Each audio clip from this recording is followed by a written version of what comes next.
akhraj Ibnu Munzir an Ikrimata fi qoulihi ta'ala. Ibnul Munzir rahimahullahu taala meriwayatkan dari Ikrimah. Ikrimah itu seorang dari tabi'in yang belajar sanad tafsirnya dari sahabat Ibnu Abbas radhiyallahu taala anhuma. Termasuk Imam Mujahid juga belajar dari Ibnu Abbas radhiyallahu taala anhuma. Fi qoulihi ta'ala, dari tafsir firman Allah Subhanahu wa taala, qutilal insanu ma akfara qala nazalat fi Utbah ibni Abi Lahab hina qala kafartu bi rabbin najm. Jadi ayat ini turun pada anaknya Abu Lahab, namanya Utbah.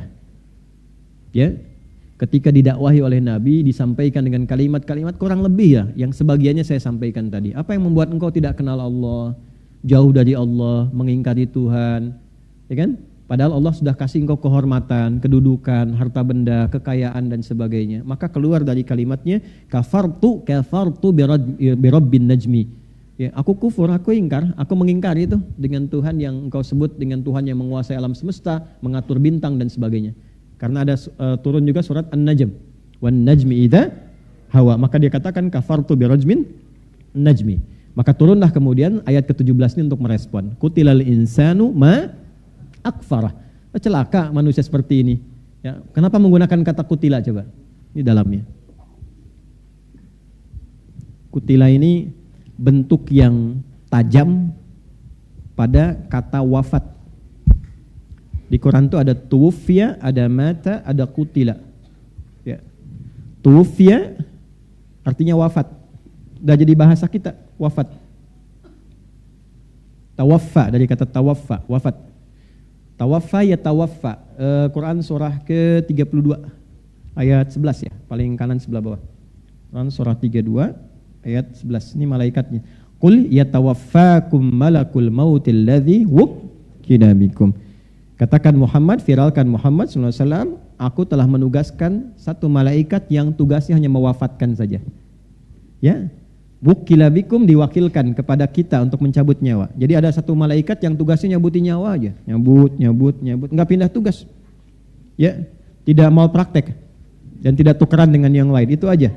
Ya, jadi sifat malaikat itu, perhatikan kalimatnya, la ya'sunallaha ma amarahum wa yaf'aluna ma yu'marun, tidak bermaksiat dan hanya mengerjakan tugas sesuai tupoksi.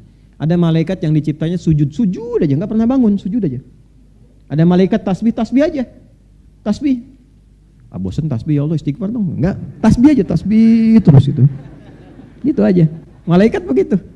Ya, jadi yang sifatnya ruku terus, yang sifatnya tawaf aja terus. Ya, nggak berhenti, begitu aja, itu malaikat. Ya, beda dengan kita, lain. Nah di sini ada yang ditugaskan mewafatkan. Wafat itu dari bahasa Arab, wafat. Maka ketika Allah menugaskan malaikat dengan kalimat terhormat kan, Qul yatawaffakum malakul mautil ladzi wukkila bikum. Jadi wafat itu status terhormat. Ya. Makanya secara kata pun jarang disematkan pada orang-orang yang bermasalah. Perampok itu wafat. Tewas kan? Gitu kan? Iya kan? Pemabuk itu kemarin baru wafat, innalillahi. Enggak. Itu sesuai dengan perilaku, kata akan disematkan. Jadi ketika kata wafat itu disematkan pada malaikat dan mengakhiri kehidupan kita, ingin menunjukkan bahwa kematian itu sesungguhnya sesuatu yang terhormat. Kalau terhormat dipersiapkan enggak? Saya tanya pada Anda. Kalau Anda diundang ke istana, terhormat enggak? Terhormat. Baik. Kalau diundang, maaf ini, ada pernikahan, ada undangan resepsi. Undangan terhormat tidak? Terhormat kan? Baik. Nah, kalau Anda diundang ke istana, undangan terhormat, persiapan enggak? Bajunya bagus enggak? Bagus. Kata-katanya kan ditata dulu ya. Nanti mau bicara apa, sikapnya bagaimana, karena kematian itu ditempatkan dalam Al-Quran pada posisi terhormat. Karena kematian terhormat dipersiapkan. Bukan cuma ditunggu datang, dipersiapkan supaya saat pulang pun kita terhormat. Makanya saat dipanggil, saking terhormatnya dipanggil dalam keadaan tenang. Ya ayyatuhan nafsul mutmainnah irji'i ila rabbiki radiyatan fadkhuli fi ibadi wadkhuli. Itu terhormat. Ya. Kalau tidak dipersiapkan, ya pulang tidak dalam keadaan terhormat nantinya. Diundang secara terhormat, datangnya tidak terhormat, jadi diusir. Ya kan? Dapat sikap yang tidak nyaman. Anda berlaku yang tidak wajar, mendapatkan sikap yang tidak nyaman. Maka ini jarang diulas gitu. Ketika ditempatkan dengan kalimat ini ingin memberikan kesan bahwa sesuatu yang baik. Jelas di sini? Sehingga di Arab itu kalau dikatakan aina fulan tawafathul maniyah, tawafathul maniyah. Ya. Kematian telah menjemput dia dalam kebaikan. Jelas? Ya. Ini yang kedua itu ada mata yamutu. Menunjukkan makna kematian secara standar melalui proses. Asalnya kata mata dalam bahasa Arab itu asalnya ini standar, kata dasar standar. Bukan menunjuk kata halus ataupun kasar, bukan. Menunjuk pada proses berpindahnya alam dari dunia ke alam berikutnya. Prosesnya disebut dengan mata yamutu, kejadiannya disebut dengan maut, malaikatnya malakul maut, yang meninggalnya disebut dengan mayit, akan meninggal disebut dengan mayyit. Nah, nyambung semua. Prosesnya mata. Bukan mata bahasa Indonesia ya. Ya. Sudah? Mata yamutu. Kejadiannya nanti yang dialami maut. Malaikat yang ditugaskan malakul maut. Orang yang mengalami maut disebut mayyit, ada tasdidnya. Mayyit begini. Ya.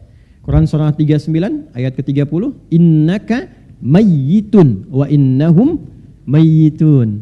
Engkau Muhammad sekalipun status pun nabi, rasul terhormat, tetap engkau pun akan mengalami proses maut. Engkau akan meninggal. Wa innahum mayyitun, dan selainmu juga sama. Ya, yang bukan nabi, bukan rasul, mereka pun meninggal juga. Jadi kita semua yang hidup statusnya sama. CM, calon meninggal ya. Ini ada tasdidnya. Kalau masih tasdid, masih calon, masih kandidat ya. Nah ini, masih hidup, ada tasdidnya. Lafaznya. Kalau sudah meninggal, dicabut ini, ya kalau di ilmu bahasa itu lebih dalam lagi. Tasdidnya dicabut, tetap jadi sukun. Ya, ini bukan utak-atik ya, ini ada ilmunya. Nah, makanya ngajinya pakai tasrif yang benar, ngaji di TikTok. Tak-taka ya taktiku, TikTokan. Ya. Dah sini. Nah ini kalau nanti tasdidnya diambil, meninggal, maka tersisanya sukun, mayitun. Kalau mayit sudah meninggal. Kalau belum meninggal, mayyit. Ini yang mau saya cerita tentang kedalaman. Saya spesialisasinya di sini. Di bahasa Arab untuk mengkaji Al-Quran. Makanya disertasi kami di S3 itu kajiannya Quran 30 juz. Ya, di satu tafsir tuh 30 jilid. Nah, ini yang paling menarik begini. Ini ketika diambil jadi sukun. Sukun itu artinya apa? Mati. Betul, kalau ada sukun mati. Makanya dulu kalau Songgoku kami hapi kolo ada sukun di atasnya mati tuh. Sukun itu asalnya dari kata sakinah, tenang. Oh.